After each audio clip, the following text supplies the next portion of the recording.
¿Tienes tu Biblia? Quisiera invitarte a que la abras al libro de Hechos. Libro de Hechos, capítulo 21. Donde esta tarde vamos a estar viendo casi 2 capítulos enteros, más de 2 capítulos enteros. Así que espérense para las próximas 3 horas. No se crean. Pero los próximos 3 capítulos enteros donde vamos a estar viendo por medio de la vida del apóstol Pablo lo que significa el hecho de vivir una vida en misión. La semana pasada veíamos esta imagen o esta escena dentro de la vida ministerial del apóstol, donde él estaba envisionado y apuntándose a caminar directamente a Jerusalén. El Señor ya le había advertido de una u otra manera lo que le esperaría en Jerusalén. En última instancia, lo que le estaba esperando eran encarcelamientos y cadenas y azotes. Y no solamente el Señor le advierte de esto, sino que también algunos de los hermanos, discípulos, amigos de Pablo estaban intentando persuadirlo de que no fuera a Jerusalén con la intención de preservar su vida. Sin embargo, a pesar de los múltiples intentos de estas personas, además de los múltiples intentos y las lágrimas y la tristeza generada en el corazón de Pablo sabía que su vida está completamente en las manos de nuestro Dios. No solamente para protección y seguridad de que todos sus días están planificados, sino también entendiendo que su vida, por lo tanto, no le pertenece a él, sino que le pertenece a nuestro buen Dios. Por lo tanto, él siguió en camino a Jerusalén. Y ahí nos quedamos, ¿verdad? Ahora vemos qué fue lo que le encuentra a Pablo en Jerusalén. Que una vez que llega a él, ¿por qué es qué es lo que presentaba tal peligro? ¿Cuál era la advertencia? Bueno, el día de hoy vamos a ver cuál es lo que el Señor le está intentando advertir. Y luego vamos a ver otras 3 escenas de cómo es entonces que Pablo respondió ante esta situación de enfrentar esta severa oposición. Entonces, viniendo aquí a la palabra de Dios, en el Hechos capítulo 21, tengo el privilegio ahora de leerles a partir del versículo 17. Dice: cuando llegamos a Jerusalén, los hermanos nos recibieron con regocijo. Y al día siguiente Pablo fue con nosotros a ver a Jacobo. Y todos los ancianos estaban presentes.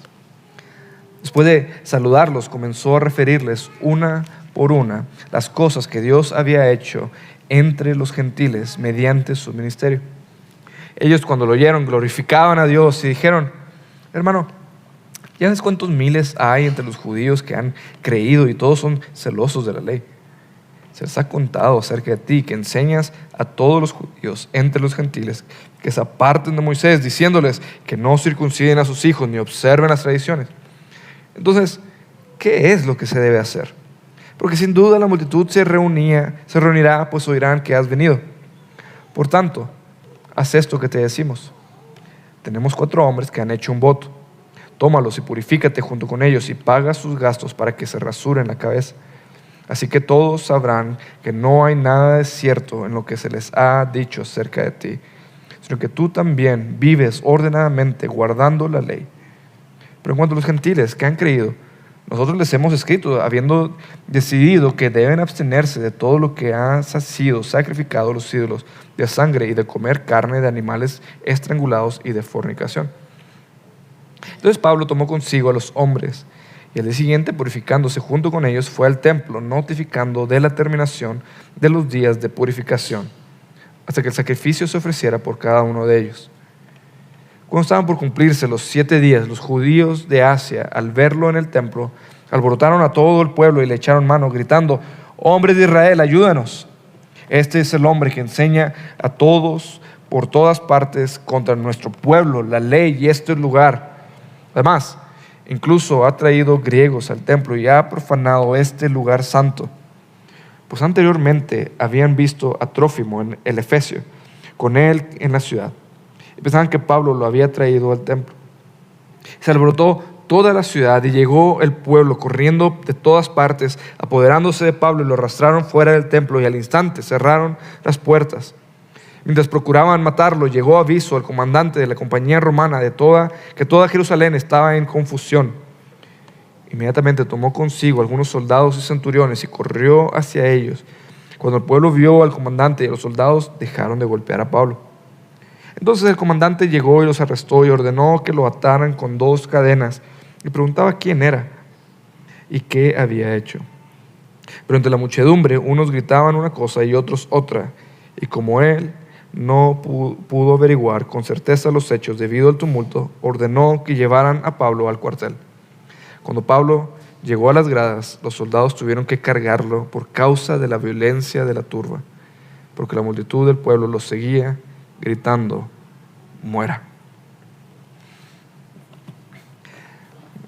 Esta primera escena nos va a servir de introducción, de ver qué es lo que estaba pasando. Vemos a Pablo llegando a Jerusalén y naturalmente va y saluda a Jacobo, quien era ahora el líder de la iglesia de Jerusalén. Este Jacobo no es el Jacobo descrito en los evangelios como uno de los 12. Este Jacobo era el medio hermano de Jesús, quien ahora ya estaba funcionando como uno de los ancianos o el anciano de la iglesia de Jerusalén. Entonces su mención aquí está haciendo alusión a que no solamente salió Jacobo, sino la iglesia en Jerusalén. Y aunque se regocijan y dan gloria a Dios por el ministerio de Pablo, Pablo viene y testifica una por una todas las cosas que él ha logrado hacer por medio de la fidelidad de nuestro Dios, a través de estar predicando el evangelio en este tercer viaje misionero.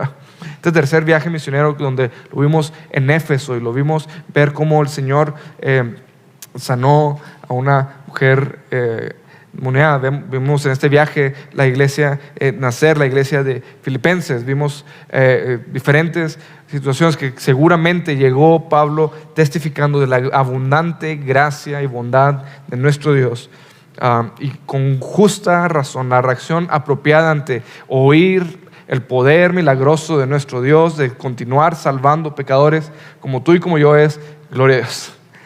Jacobo y los demás discípulos honraron a Dios por su gran gracia, por su gran amor y su gran fidelidad para con ellos. Y no solamente se regocijaron, sino que estando ya Pablo ahí, Jacobo le habla a Pablo y dice: mira, gloria a Dios que está aquí, pero lamentablemente algunos de nuestros propios creyentes, algunas de las personas aún dentro de la iglesia han sido comunicadas de tu ministerio, pero han sido comunicadas de una manera equivocada, porque ellos han estado diciendo acerca de ti que enseñas a todos los judíos que dejen de ser judíos, básicamente. Está diciendo a todos los judíos que ya no circunciden a sus hijos, que ya agarren a Moisés y lo tiren por la borda, diciendo que no deben de obedecer y cumplir la ley, porque estás predicando ahora una cosa nueva, ¿verdad? Estás predicando a un tal hombre Jesús, estás predicando algo que ya están empezando a conocerse entre las naciones como cristianos. Entonces estás agarrando nuestras tradiciones y estás aventando y diciendo que ya no debemos hacer eso. Por lo tanto, ¿qué crees que debemos de hacer? Porque la multitud se va a reunir al escuchar que tú estás aquí. Entonces, Pablo ya era un hombre que su reputación lo precedía. Ya Pablo, el mensaje y la cara que el Señor le había dado de ir a las naciones y de ser este parteaguas en el cual estaba centrado muchos de los debates teológicos de cuál era la diferencia entre el antiguo pacto y el nuevo pacto, entre cuáles eran las buenas nuevas de que Jesús haya venido. Y ahora algunas personas, habiendo mal entendido el ministerio de Pablo, habían estado viniendo e infiltrando la iglesia en Jerusalén. O algunas personas, escuchando nomás de lejos lo que estaba sucediendo, estaban malinterpretando, no sabemos si con buena intención o con mala intención, el mensaje del apóstol Pablo. La sugerencia de Jacobo, por lo tanto, es decir: entonces, simplemente atente a las tradiciones que tenemos. Jacobo no le está diciendo regresa al judaísmo, más para tener esa advertencia. Jacobo está simplemente diciéndole a Pablo, mira, Pablo, acuérdate, es común, de hecho en Números se pone esta regla de ley de que aquellos que viajan a naciones gentiles regresaran y pasaran un tiempo de purificación. Son 7 días de purificación donde pudieran ser limpios de haber estado en naciones gentiles. No solamente le dice, observa eso, sino que para demostrar que tú sigues manteniendo en alta estima las tradiciones, te pedimos, mira, hay estos 4 hombres que están tomando un voto. Y el voto es muy probable que haya sido un voto nazareo, lo cual significaba que ellos, en términos de querer obedecer al Señor o en términos de querer estar pidiéndole algo al Señor en específico, le dijeron, Señor, si tú vas delante de nosotros prometemos no estarnos cortando el cabello y abstenernos de algunos alimentos con tal de que tú vayas delante de nosotros y obres a nuestro favor. Entonces Jacobo le dice a Pablo, paga por sus sacrificios que ellos necesitan para poder salir de ese voto, para poder ellos cumplir su voto. Para salir de ese voto tenían que traer un sacrificio al templo y entonces poder quitarse su señal del voto o el medio de rasurarse, ¿verdad? Eso es lo que le está sugiriendo aquí. Pero también le está diciendo, pero nosotros le hemos dicho a las naciones que ellos no tienen que circuncidarse. Así que Jacobo estamos modelando que realmente esto que está pidiéndole Jacobo a Pablo es una cosa externa, no está hablando de algo específicamente en términos de la salvación. Jacobo no le está pidiendo estos requisitos como para engañar al pueblo y decir, ya no, es que este es de los nuestros y él no está predicando nada diferente. Jacobo y el resto de los apóstoles, junto con Pablo mismo, está viendo y entendiendo el mensaje del Evangelio no como una cosa radicalmente diferente, sino como el verdadero significado de todo lo que la ley estaba apuntando. Todo lo que estaba escrito antes en el Antiguo Testamento, todo está apuntando es una sombra aforme de qué era el verdadero mensaje que el Señor había traído. Hay una sombra y algunas cosas eran más claras que otras acerca de cómo el Señor habría de ser honrado a través de su pueblo. Entonces Pablo y los apóstoles no se ven a sí mismos necesariamente como los grandes reformadores, sino se están viendo como aquellos que están entendiendo que Cristo Jesús es la nueva y máxima definición de todo lo prometido en el Antiguo Testamento. Que todo lo que fue escrito antes de la llegada de Jesús fue escrito para apuntar, anticipar y animar a tener este sentido de expectativa, de salvación en la persona de Cristo Jesús. Por lo tanto, el Evangelio viene no para traernos un esquema de decir, bueno, olvídate de todo el Antiguo Testamento. No, al contrario, el Evangelio viene para entonces ayudarnos y poder cumplir en realidad lo que el Antiguo Testamento estaba demandando sobre el pueblo de Dios. El Antiguo Testamento sí venía la manera del Señor en su gran gracia revelándose a su pueblo para decir, esta es la manera en cómo han de servir y cómo las naciones sabrán que ustedes son mi pueblo y que yo soy su Dios, y esta es la manera en cómo ustedes podrán honrarme y podrán glorificarme. Pero todas ellas estaban apuntando a la novedad de vida y la libertad plena que Cristo Jesús iba a traer por medio del establecimiento de la nueva comunidad que es su iglesia. Mis hermanos, esto está un poquito más académico de lo que necesariamente me gustaría, pero yo quisiera que vean que era una cuestión,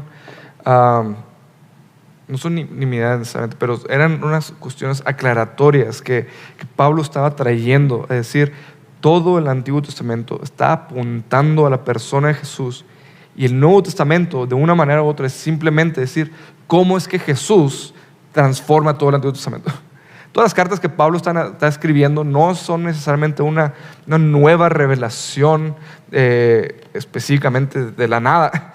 Todas las cartas del Nuevo Testamento son una reinterpretación a la luz del Evangelio de lo que significa ser el pueblo de Dios.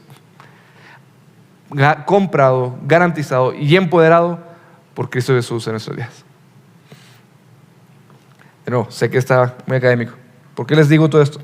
Porque yo quisiera que vieran este mal entendimiento y cómo Pablo está intentando ser cuidadoso de entonces empezar a lidiar y cumplir con estos votos, cumplir con esas peticiones que Jacobo le está pidiendo, con la intención de poderse integrar a la cultura donde estaba. Vemos que Pablo había hecho esto naturalmente cuando estaba yendo a las naciones. Cuando estuvo yendo a pueblos gentiles, él no imponía la obligación de tener que circuncidar a todos aquellos que estaban viniendo a fe en Cristo Jesús. Y ahora, de la misma manera, cuando estaba ahora interactuando con las personas judías, Pablo entendía que si al griego se hace griego, al judío se hace judío. Y si la tradición cultural después de un viaje a las naciones tenía esta implicación de pasar y hacer estos 7 días, él lo iba a hacer con la intención de ganar una audiencia para poder seguir anunciando el mensaje del Evangelio. Estando él en esa intención, estando él con ese corazón, estando Pablo con ese deseo de poder servir y ganarse una audiencia para anunciar la gloria de Cristo Jesús, es que entonces entra al templo y empieza esta gran acusación. Y principalmente la gran ofensa que están trayendo es decir, mira, este hombre está predicando y enseñando por todas partes en contra de nuestro pueblo, la ley y de este lugar. En pocas palabras, la acusación es, este hombre no le interesa para nada todo lo que dice la palabra de Dios. Y además no solamente eso, sino que a tal grado no le importa la gloria del Señor, que ahora está entrando a un lugar santo, apartado solamente para el pueblo de Dios, acompañado de gentiles. Y Lucas es cuidadoso de agregar un detalle que no solamente nos reporta lo que le estaban diciendo, lo que le estaban trayendo, sino que nos informa de que esta segunda acusación es posiblemente falsa. Porque fíjate el capítulo 21, versículo 29, dice, pues anteriormente habían visto a Trófimo el efesio con él en la ciudad y pensaban que Pablo lo había traído al templo. Fíjate, la gran ofensa de decir este hombre está profanando nuestro lugar santo es algo que ni siquiera están seguros que estuviera ahí. Entonces, este alboroto, esta la razón por la que quiero traer su atención a esto es porque el Señor está haciendo algo aquí particularmente. Pablo no está haciendo nada necesariamente en contra ni del Evangelio ni del pueblo judío. Sin embargo, el Señor está permitiendo este alboroto en contra de este hombre. El Señor está orquestando que Pablo se presente delante del templo y se le presente esta falsa acusación.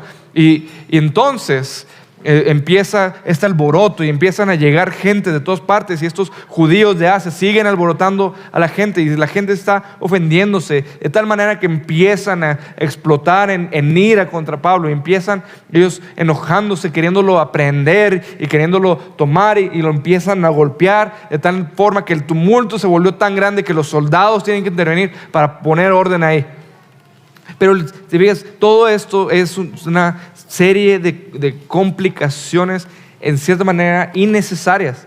Una serie de complicaciones que todos realmente nacen de mal entendidos.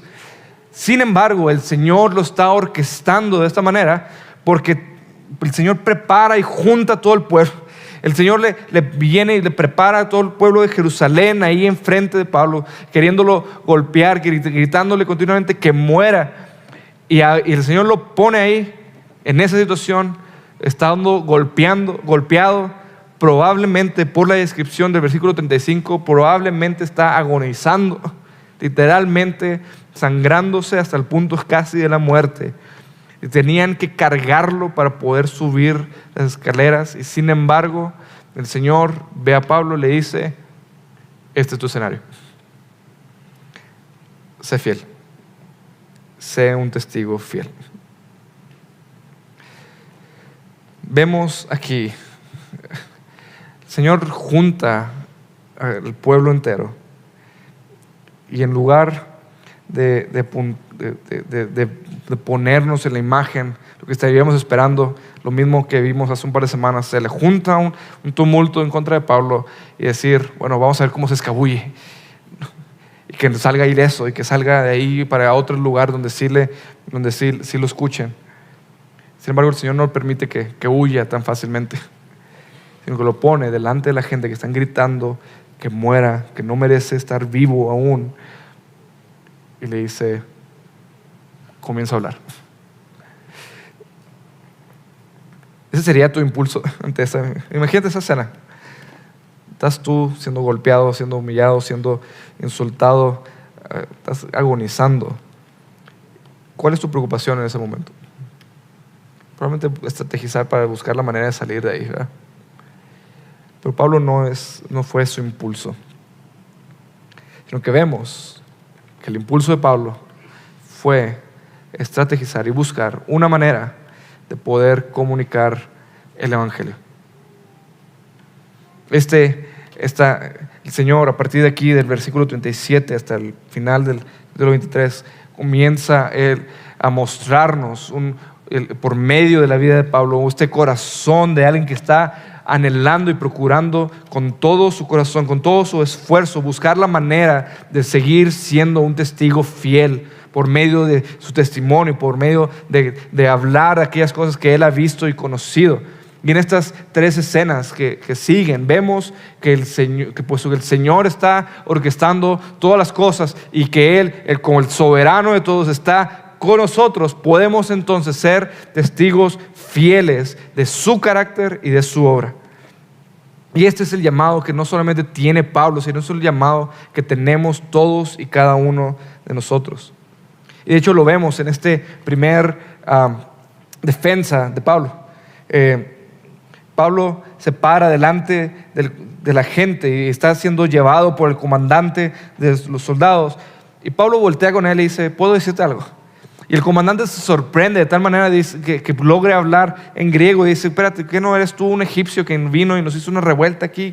¿Qué no eres tú este tipo? Y dice, Pablo, no, yo no soy de egipcio, yo soy aquí, yo soy judío de una ciudad importante y déjame hablar con esta gente que me está acusando. Déjame defiendo. Y el Señor en su soberanía le permite a Pablo a empezar a hablar con la gente.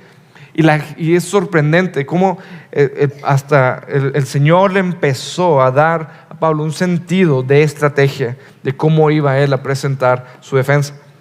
Y lo primero que hace es una cosa que probablemente no nos llame tanto la atención, pero el Señor le dio una astucia y una perspicacia a Pablo de poder ganarse una entrada por medio de unas estrategias simples.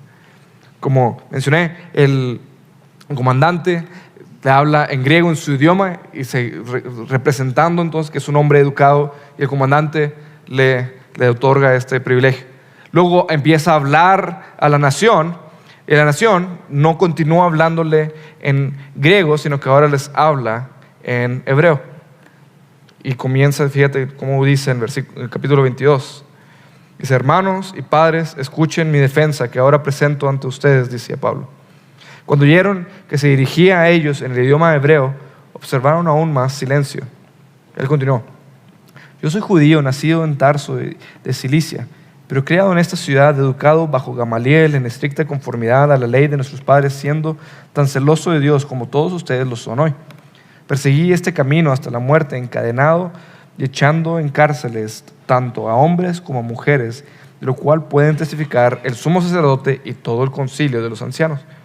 De ellos recibí cartas para los hermanos y me puse en marcha para Damasco con el fin de traer presos a Jerusalén y también a los que estaban allá para que fueran castigados.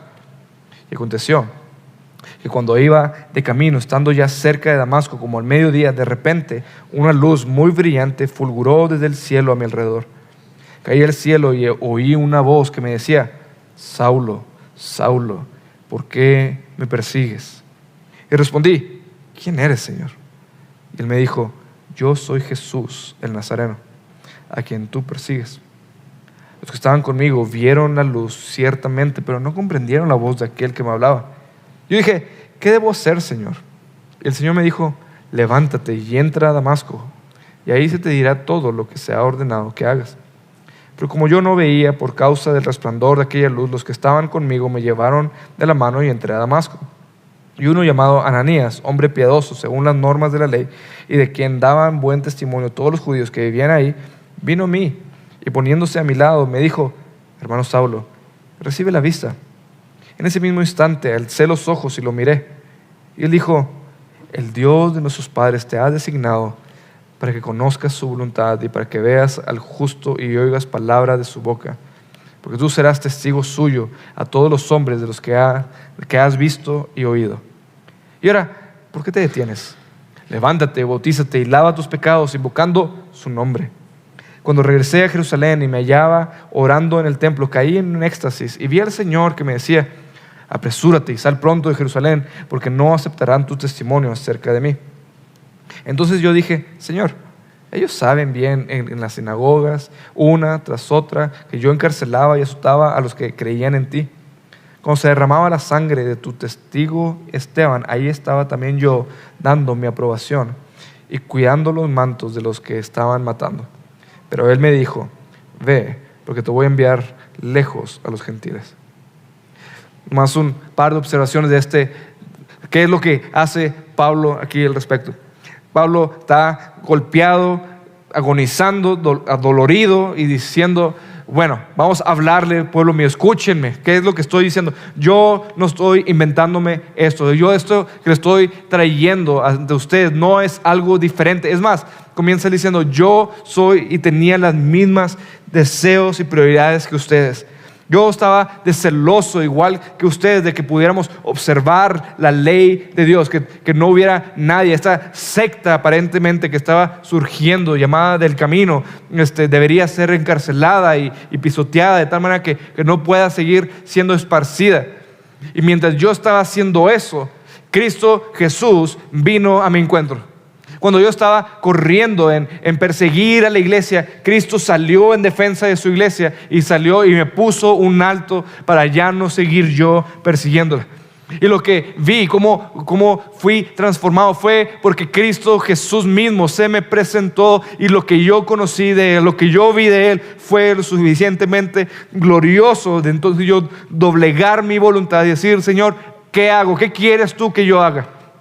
Pablo se testifica y dice, yo estaba corriendo en una dirección, Jesús se me apareció y ahora Él está marcando la pauta de mi vida. Mis amigos, si tú no has puesto tu fe en Cristo Jesús, voltea a tu alrededor y escucha esto. Todos y cada uno de los que están en esta habitación tienen el mismo testimonio que Pablo.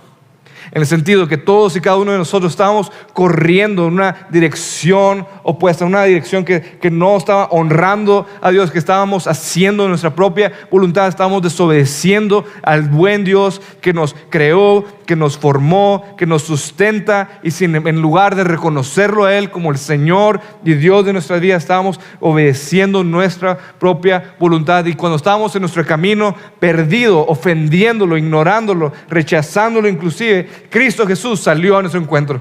Y salió a nuestro encuentro no con una espada, sino que salió a nuestro encuentro demostrando su gran gloria, misericordia, compasión y perdón, ofreciéndonos gracia, recibiéndonos y transformándonos de sus enemigos a sus hijos amados y haciéndonos de Él, asegurándonos que no habrá nada ni nadie que pueda separarnos de su gran y eterno amor, haciéndonos saber que antes estábamos esclavizados ante nuestro pecado, antes estábamos esclavizados a nuestros deleites, y ahora Él nos ha librado para hacernos parte de su pueblo, y ahora Él es nuestro buen y gran Rey, quien tiene el pleno control de nuestras vidas. Hermanos, este es el testimonio de cada uno de nosotros. Lo mismo que Pablo vivió es lo mismo que tú y yo vivimos cuando vinimos a Cristo Jesús. Estar a lo mejor no persiguiendo abiertamente a su iglesia, pero en nuestro corazón estábamos persiguiendo a nuestro Salvador. en el sentido de que estábamos queriendo perseguir el huir de su autoridad sobre nuestra vida. Estábamos persiguiendo el escaparnos de sus ojos, de su autoridad, de su majestad. Estamos intentando hacer nuestra propia voluntad. Estamos deshonrando la gloria de nuestro Salvador, y sin embargo Cristo Jesús se reveló en su gloria y majestad y nos tumbó de nuestros burros, nos tumbó de nuestros caballos, nos tumbó en el suelo y nos hizo reconocer que su gloria es lo único que queremos nosotros perseguir y buscar y anhelar. Es su gloria la cual cautiva nuestro corazón, la cual nos lleva a decir: bueno, Señor, heme aquí, ¿qué quieres que yo haga? Es lo que vemos de Él, lo que conocimos de Jesús, lo cual lo hace doblegar nuestro corazón. Y por medio del testimonio y de Ananías de venir, que él oró, Ananías le aclaró lo que acababa de suceder. Y es lo mismo que ha sucedido en tu vida y en mi vida. ¿Qué sucede en tu vida, cristiano, cuando vienes a los pies de Jesús? Bueno, lo que sucedió fue lo siguiente. Ve capítulo 22, versículo 14. El Dios de nuestro Padre te ha designado para que conozcas su voluntad, para que veas al justo y oigas palabras de su boca. ¿Qué es un cristiano? Un cristiano es aquel que ha doblegado su vida a hacer la voluntad de Dios. ¿Por qué? Porque ha visto al justo. El justo, ¿cuál justo? Este título me encanta cuando lo usa Primera de Juan. Dice: si alguno peca, mis hermanos, abogado tenemos para con el Padre, a Jesucristo el justo. Un creyente es aquel que ha visto al justo, de tal manera que cuando lo ve se da cuenta de su pecaminosidad y se doblega para decir: hágase tu voluntad y no la mía. Y por lo tanto, no solamente vemos al justo, sino que oímos las palabras de su boca. Esto puede sonar bien, así medio misticón, ¿verdad? Dice: ¿cómo puedes escuchar las voces de Dios, la palabra de Dios? Bueno, los siguientes versículos nos dice cuál es el mandamiento de Dios no solamente para la vida de Pablo, sino para tu vida y mi vida. Versículo 15: porque tú serás testigo suyo a todos los hombres de lo que has visto y oído. Jesús nos dejó este mismo mandato en la gran comisión en Mateo 28, que a la luz de que Él tiene toda autoridad en los cielos y en la tierra, nuestro mandato es entonces a ir y a ser discípulos de Jesús, proclamando su gloria y su majestad. Y aquí la manera en como Ananías se lo describe a Pablo es diciéndole: tú estás designado no solamente para conocer al justo, sino para proclamar aquello que has conocido, visto y oído de este justo. Este es el mismo mensaje que tú y yo tenemos que acatar, iglesia. No nos podemos estar perdiendo en estar buscando y decir: bueno, Señor, ¿cuál es el propósito de mi vida? ¿Qué tienes para mí? ¿Quién es la mujer o el hombre que tienes para mi vida? ¿Cuál es tu voluntad para mí los próximos 5 años? Y cerrarnos a los mandamientos claros y directos que el Señor Jesús ha tenido para nuestras vidas. En lo que el Señor te revela qué es lo que tienes que hacer en los próximos 5, 10, 15 años, lo que sea, el día de hoy tienes una orden de nuestro Dios y Padre Celestial, que es: sé fiel ¿en qué? En anunciar lo que has visto y oído. Y muchas veces nuestro freno de salir a compartir y traerles mensajes buenas nuevas es porque queremos apegarnos y decir: bueno, no, vamos a estudiar y darle hasta que pueda yo definir el Evangelio en una manera tan teológica y tan precisa y tan exacta que no tenga ni un solo error. Hermanos, eso no es lo que estamos llamados a hacer. Nuestro llamado no es a crecer meramente intelectualmente. Nuestro llamado es asombrarnos de nuestro Salvador y lo que hemos visto y oído de Él, anunciarlo a los demás. Lo que significa que si tú en ese instante pones tu fe en Cristo Jesús, que si en este instante tú ves a Jesús y de aquí a que salgas y vayas a tu casa, ya tienes algo que contar. Ya tienes algo que decir, que es: fui a un lugar, me hablaron de Jesús, no sé quién es Jesús todavía, pero me cautivó su gloria, me cautivó su majestad y quiero seguir conociendo.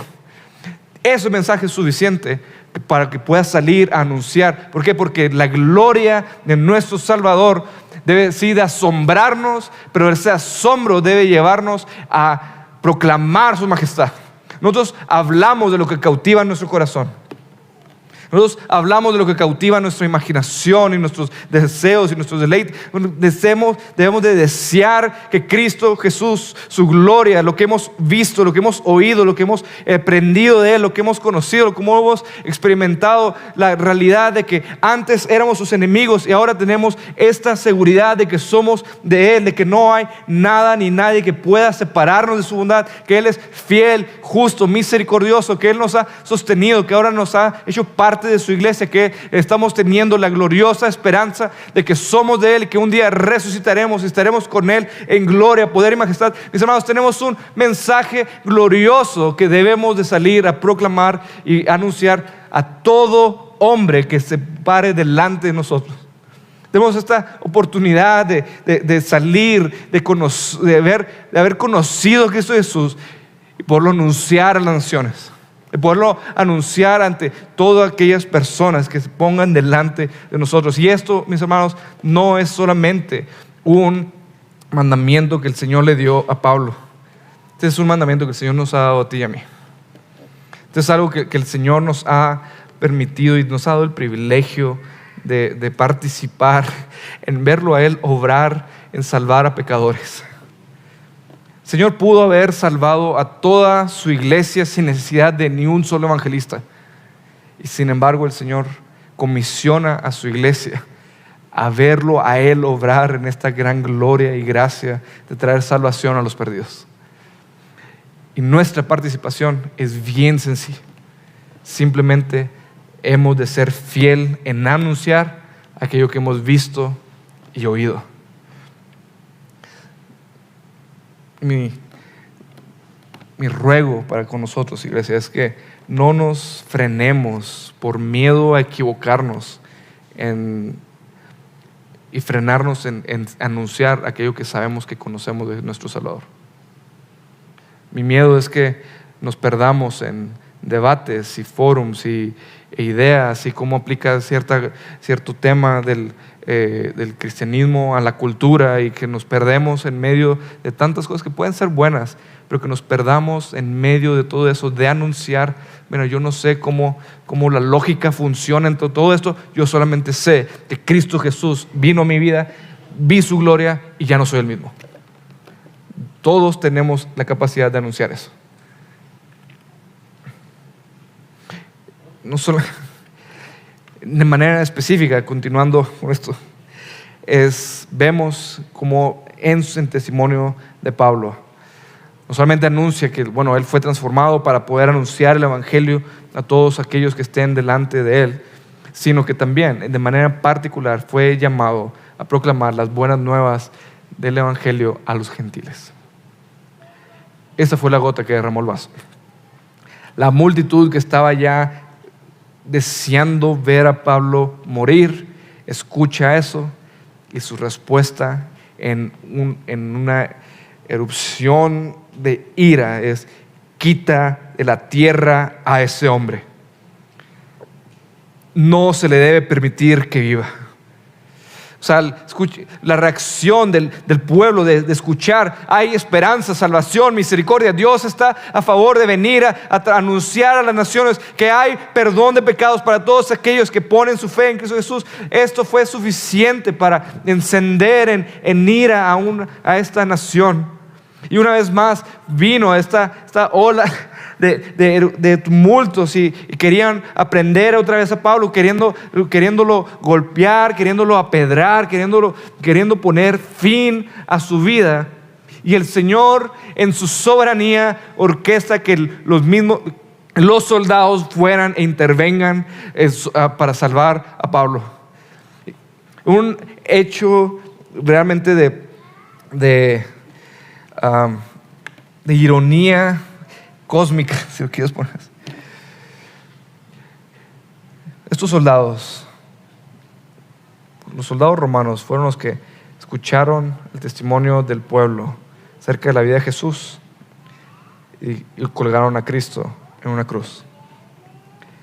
Esos mismos soldados que colgaron al Salvador en una cruz, ahora estaban defendiendo la vida del hombre que está usando el Señor para anunciar a las naciones lo que significó esa muerte. Si eso no demuestra la soberanía de Dios y la atención del Señor a los detalles más raros que pudieran parecer. Intento poner esto más en claro. O sea, el Señor, quien tiene el control, cuidado y soberanía de cada aspecto de su vida, se complace múltiples veces, lo vemos muchas veces tanto en el Nuevo Testamento como en el Antiguo Testamento, de usar a aquellas personas que levantan su brazo en contra de nuestro Dios y decir, ok, está bien, tú crees que tienes el control, déjame te lo volteo. Y estos hombres que se creían los reyes del mundo, el Señor los usa para mover y cuidar a su apóstol. ¿Por qué? Porque el Señor no tiene limitaciones de nuestra propia voluntad. El Señor nos intimida por nuestras posiciones. El Señor hace con nosotros lo que Él quiera. Y el Señor aquí, porque le plació, porque quiso Él en su perfecta y buena voluntad usar a los mismos soldados que clavaron en Cristo Jesús en una cruz, los usó para proteger y defender a aquel que anunciaba las buenas nuevas de esa muerte. Y no solamente eso, sino que a la luz de estar en medio de salir a la defensa, el centurión queriendo poner orden ya a la situación, queriendo ya acallar el problema de lo que estaba sucediendo ahí, quiere entonces agarrar a Pablo y ponerlo una vez más, golpearlo una vez más, para ver si le saca verdaderamente la información, porque se le hizo, están exagerando con esto. A ver, alguien no me está diciendo la verdad y vamos a usar a este hombre para que me diga exactamente qué es lo que está pasando. Y una vez más, Pablo, en un momento de inspiración divina, Pablo comienza a sacar otra carta. Ya usó dos estrategias. Empezó hablando en griego, le ganó una audiencia a la nación, y luego habló en hebreo, le ganó el oído de la nación donde pudo predicarles el evangelio. Y ahora usa otra carta que es, pero no te es lícito golpear a un ciudadano romano. Y en una especie como de querer menospreciar a lo mejor la estrategia de Pablo, este centurión dice, espérate, ¿cómo es que tú eres ciudadano romano? A mí me costó, yo tuve que comprar mi ciudadanía, dice, a una gran cantidad de dinero. Casi me da a mí la impresión, en la medida como lo leo esto, es decir, que el centurión estaba queriendo decir, algo vio en Pablo que dijo, tú, ¿dónde te salió dinero a ti para comprar una ciudadanía? Y Pablo le dice, bueno, yo no la compré, yo nací como ciudadano romano. De nuevo, una vez más, la gran soberanía de Dios. ¿Quién decide dónde hemos de nacer y vivir? Nuestro Dios, que está gobernando y soberano sobre los cielos.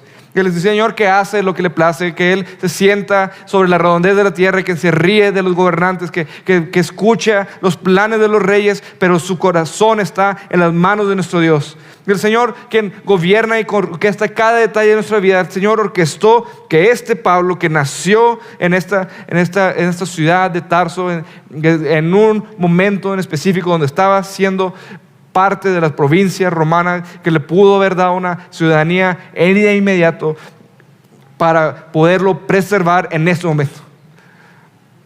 Fíjate el cuidado y el diseño y la orquestación del Señor de este hombre que Él estaba usando.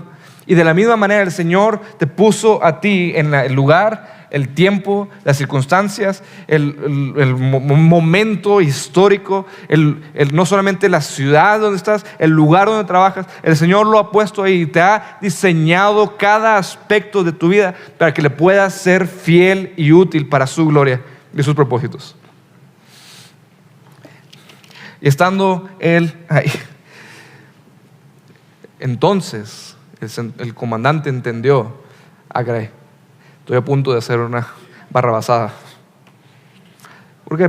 porque no le era permitido a los soldados azotar a un ciudadano romano sin un juicio justo.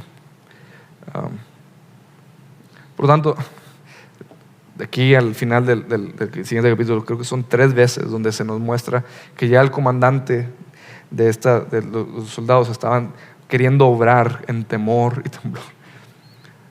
O sea, fíjense, el Señor va delante de los suyos y el Señor se encarga de los detalles. Lo siguiente que quisiera que veamos es que después de ahí, el Señor le da la oportunidad a Pablo, que en medio de ser protegido por los soldados, entonces el comandante, queriendo entender lo que está pasando, queriendo probablemente ver todavía el tumulto de la multitud, diciendo, esta gente se tiene que apaciguar de alguna manera. Ya históricamente sabemos que ya había una serie de tumultos que estaban cada vez más y más creciendo en agresividad, estaban cada vez más y más siendo difíciles de controlar. De tal manera que años después, no muchos, pero pocos años después, surgieron un gran número de tumultos de manera que el pueblo y el ejército romano tuvo que venir a destruir por completo Jerusalén. Todavía no llegamos a ese punto, pero este es el tipo de tumultos a los cuales nos estamos refiriendo. No es simplemente una riña de 20 personas. Era la ciudad entera explotando en ira y en enojo, queriendo la sangre de este hombre, Pablo. Y buscando él la manera de poder calmar ese tumulto. Dice, ok, si esto es un problema religioso, vamos a mandarlo con las autoridades religiosas. Lo presentan delante del concilio, el cual era compuesto principalmente por personas de 2 tradiciones, los fariseos y los saduceos. Y de hecho aquí se nos describe la gran diferencia entre estos 2 grupos. Versículo 8 del capítulo 23. Los saduceos dicen que no hay resurrección, ni ángel, ni espíritu, pero los fariseos creen todo esto. Es importante que lo tengas ahí, ¿verdad? ¿Por qué? Porque el Señor, una vez más, guiando a Pablo en lo que tiene por delante, Pablo ve su situación y Pablo dice, ok, ya, vamos a presentar mi defensa. Y en lugar de hacer lo mismo, de compartir su testimonio, en lugar de decir, Pablo usó una estrategia, un brillo de genialidad, dice, ustedes están juzgándome a causa de la esperanza de la resurrección de los muertos. Una sola frase y fue suficiente para tumbar el juicio entero. ¿Por qué? Porque a causa de esto empieza entonces el Señor detrás de bambalinas una vez más a obrar de maneras que Pablo no podía hacer. ¿Por qué? Porque empieza una secta, una parte de los escribas, de los fariseos, diciendo, este hombre es inocente. Espérate, hace 3 segundos estabas queriéndolo matar a pedradas y ahora estás diciendo, este hombre es inocente. Ahora estás diciendo, no solamente estás diciendo, este hombre es inocente, pero fíjate el versículo 9, final del versículo 9. Y si un espíritu o ángel le ha hablado, wow, el Señor orquestó y movió el corazón de alguien lleno de ira, y tú te has encontrado con alguien, o tú mismo has estado así en esa mentalidad. Los gringos le dicen que estás viendo rojo, ¿verdad? Y ya lo único que estás viendo ya lo único que estás pensando es en explotar y dejar tu ira salir a flote, ¿verdad? No hay nada que te saque de ese cabil. El Señor movió el corazón de este pueblo que estaba queriéndolo asesinar a como diera lugar, y el Señor movió su corazón siempre. En un instante cambió. ¿Por qué? Porque el corazón del Señor, el corazón de los hombres es como arena en las manos del Señor. Es insignificante, es fácil para Él moverlo. No hay nada que pueda resistir la plena y perfecta voluntad de nuestro Dios. De tal manera que aún las mismas personas que estaban queriendo acusar a Pablo empiezan a preguntarse, decir, ¿y será cierto lo que está diciendo este hombre? Ya no solamente decir, bueno, es inocente, ya que él diga sus barbaridades. No, está diciendo, espérate, si un espíritu o un ángel verdaderamente le habló, implica que verdaderamente debemos de escucharlo. Quiero que veas la soberanía de nuestro Dios en ese detalle. El Señor está con Pablo y el Señor le da estas ideas a Pablo y Pablo responde y el Señor hace lo que Él le plazca conforme al testimonio de lo que este hombre estaba haciendo. Luego llegamos al versículo 11 del capítulo 23. Y este es un versículo bien hermoso. En la noche siguiente, el Señor se le apareció a Pablo y le dijo: ten ánimo, porque como me has testificado fielmente de mi causa en Jerusalén, así has de testificar también en Roma. Vamos, imagínate a este Pablo. Puede llegar a sentirse como bien golpeado, a lo mejor desanimado. El hombre está moribundo, le duele todo. Hasta las partes del cuerpo que no sabía que tenía le duele. Y en eso el Señor se le aparece y le dice: ten ánimo. Consuelo más dulce que el mismo Señor Jesús venga y se le haya aparecido a decir: estás haciendo bien tu labor. Hermanos, déjame decirte que eso mismo el Señor lo está diciendo sobre tu vida, que has sido fiel. A veces la obediencia al Señor se siente como que estás dando golpes contra la pared. A veces levantarte de la cama es difícil porque dices: seguirá valiendo la pena dedicarme y mantenerme en pureza, seguirá valiendo la pena ser íntegro en mi trabajo, seguirá siendo la pena el intentar evangelizar una y otra vez y no encontrar ni una sola respuesta. Bueno, vale la pena cuando sabes que es el Señor Jesús quien está contigo y te dice: ten ánimo, porque has testificado, has obrado fielmente. Señor Jesús, no solamente aquí, sino en los evangelios, nos habla que tenemos esta gloriosa esperanza de que aquellos que obramos y vivimos para la gloria y la expansión de la magnificencia de nuestro Dios, el día que Él aparezca en gloria, Él nos recibirá diciéndonos: bien hecho, fiel y buen siervo. Esa es la gloriosa esperanza que tenemos.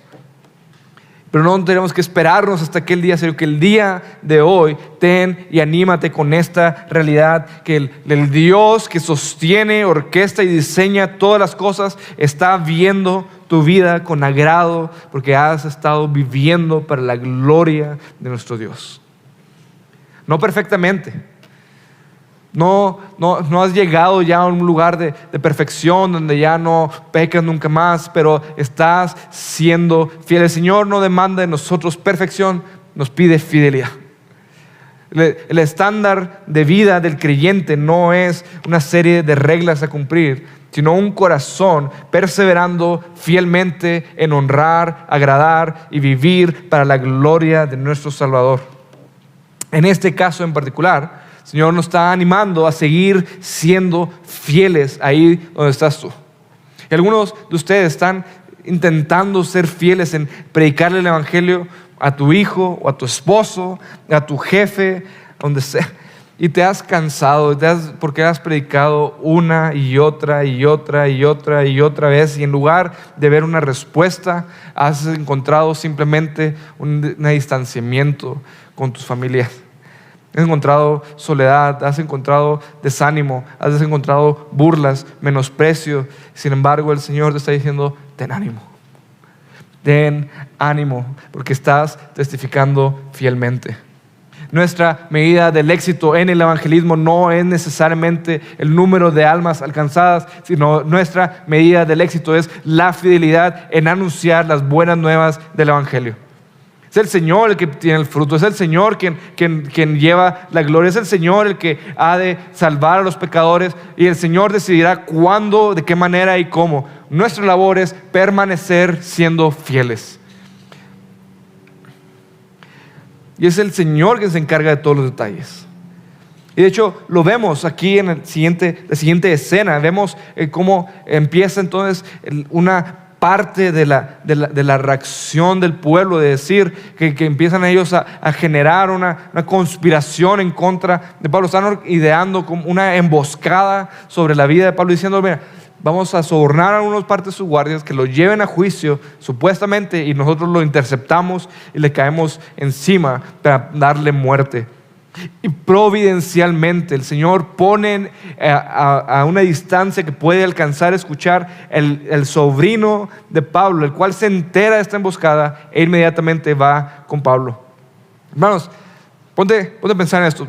Pablo acaba de escuchar hace unas horas que Jesús mismo se le apareció en persona y le dijo: no temas, así como estás predicando fielmente, vas a predicar en Roma. Y luego le llega esta noticia de decir: te quieren matar. ¿Cuál crees tú que hubiera sido alguna de nuestras respuestas naturales?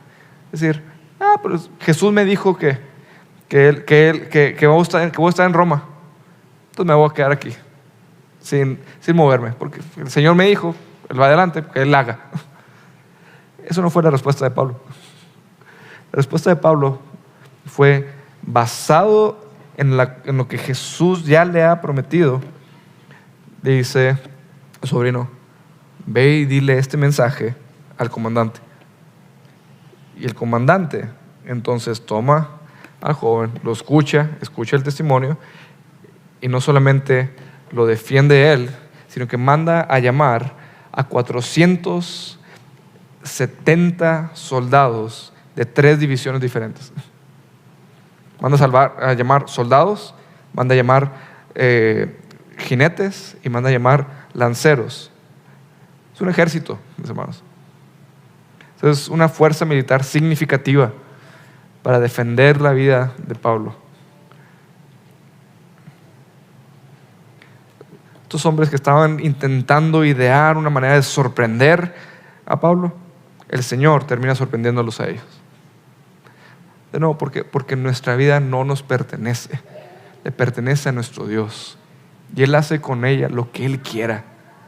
Nuestro trabajo, mis hermanos, es escuchar y entender lo que el Señor ha dicho y nos ha mostrado y se ha dado a conocer a nosotros, y ser fiel en anunciarlo. Todo lo demás, mis hermanos, el Señor se encarga. Pero eso no quita que tengamos una parte de estrategización.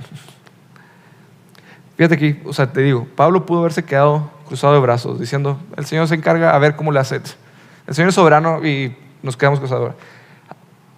No, la soberanía, la teología de la soberanía de Dios no nos debe llevar a ser pasivos, sino totalmente lo contrario. Nos debe llevar a acción audaz, a obrar audazmente, confiando que el Señor va a hacer su parte. La soberanía de Dios no nos quita nuestra responsabilidad. De tal manera, una de las maneras más que más me han servido en pensar en ese sentido fue, de hecho, John Piper, en uno de sus libros, uno de sus primeros libros, de hecho, que él hablaba diciendo que la salvación, de una manera, estamos obrando el milagro. Lo que se refería a él es decir: mira, el Señor ha prometido salvar, Él ha prometido obrar, Él ha prometido. La Biblia está llena de promesas hermosas. Nosotros lo que hacemos, nuestra responsabilidad, no es esperar a que el Señor obre para entonces caminar, sino la fe se ve en que tú obras esperando que el Señor obre, y luego lo ves obrar. Y te das cuenta de decir: caray, yo no sabía si me iba a sostener esto, pero me aventé y el Señor me sostuvo. Yo no sabía si mis finanzas me iban a alcanzar para esta semana, pero yo confié en el Señor, di mis diezmos y vi al Señor obrar. En lugar de yo intentar estrategizar, yo solo puse en la mano del Señor, y el Señor, en su cuidado, proveyó aún más. O yo estaba intentando buscar la manera de evangelizar a este hermano y no tenía la más mínima que decir, pero pues aventé, empecé a hablar con la confianza de que el Señor me iba a decir qué decir, y yo no sé ni cómo comencé esa conversación, pero de repente ya estaba predicando el evangelio, anunciándolo. etcétera, ¿verdad? Tenemos múltiples instancias donde nos damos cuenta de decir, oye, ¿cierto? ¿Cómo llegué a hacer esto? ¿Cómo llegué a decir esto? ¿Cómo llegué a poder servir de esta manera? Bueno, porque el Señor ha prometido estar con nosotros y no dejarnos. Por lo tanto, mis hermanos, una de las cosas que debemos de aprender a caminar, especialmente si estamos desanimados, por ejemplo, en nuestra evangelización.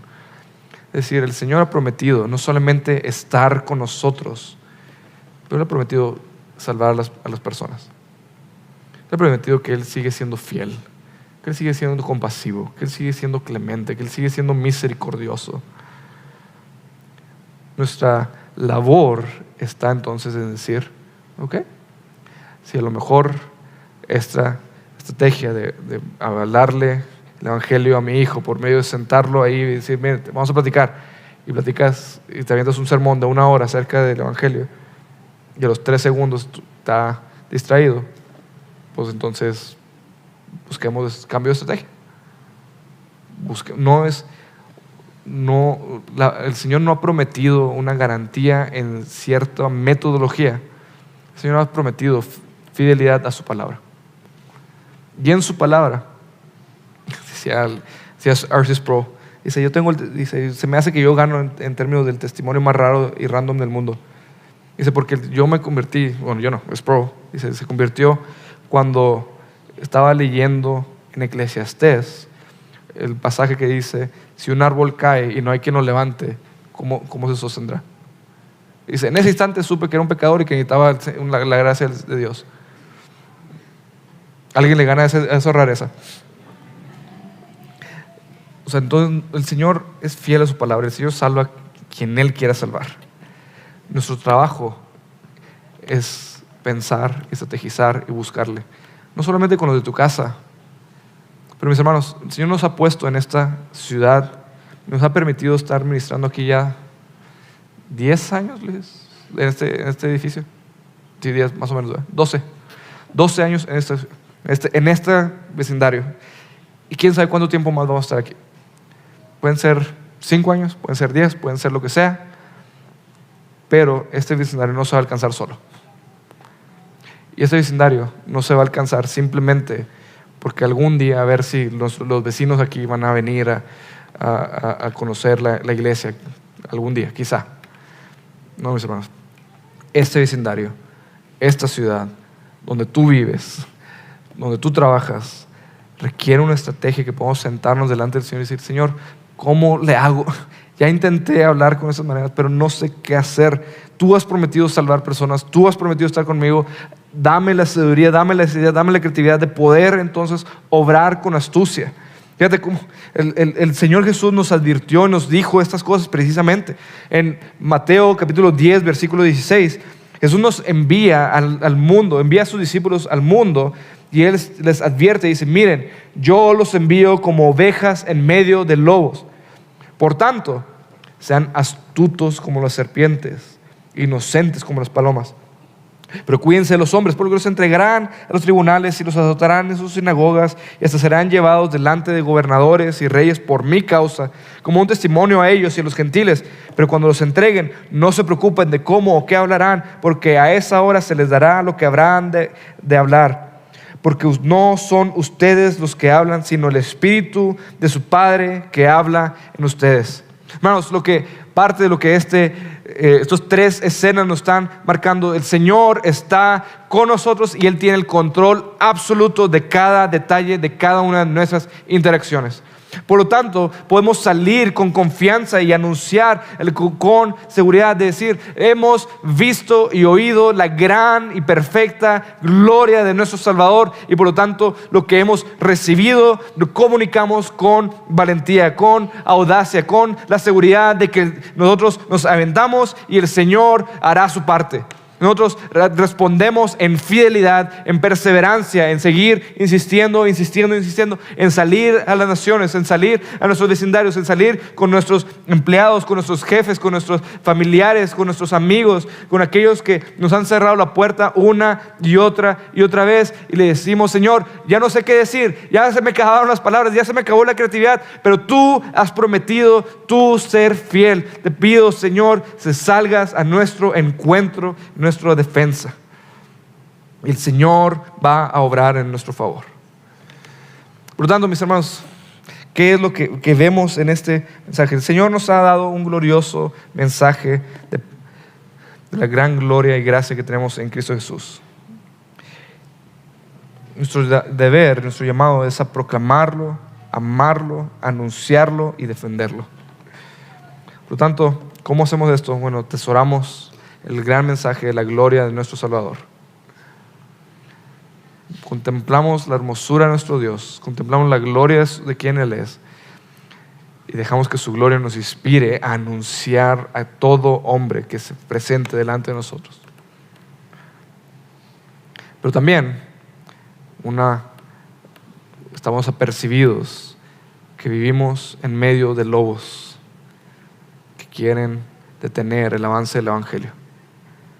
Eso no nos debe de acobardar, sino más bien nos debe de llevar a ser astutos en cómo hemos de presentar el Evangelio sin que sea un obstáculo y una piedra de tropiezo. Por eso debemos de estar listos para presentar defensa del Evangelio con astucia. Y por último, confiamos en los resultados, están en las manos del Señor. Nosotros sembramos, el Señor cosecha. Pero no solamente sembramos el mensaje del Evangelio, sembramos nuestra vida. Y el Señor decide si decide cómo ha entonces de regir nuestra vida. Cuál es el costo y el precio que hemos de dar para que el mensaje del Evangelio pueda producir fruto. Algunos de nosotros será a lo mejor simplemente reputación. Algunos de lo que sembrarán es pérdida financiera. Otros perderán relaciones. Algunos quizá hasta su propia vida. Pero eso lo decide nuestro buen y gran Dios, quien nos ama, quien cuida y vela por nosotros. Vamos a ponernos de pie. Búsquenos en Facebook y YouTube como Iglesia Gracia Soberana Guadalajara y visita nuestra página de internet igsg.org.mx y disfruta de este y otros mensajes. Visítanos, estamos en Avenida San Luis Gonzaga, 5114, Zapopan, Jalisco, México. Estaremos felices de recibirte.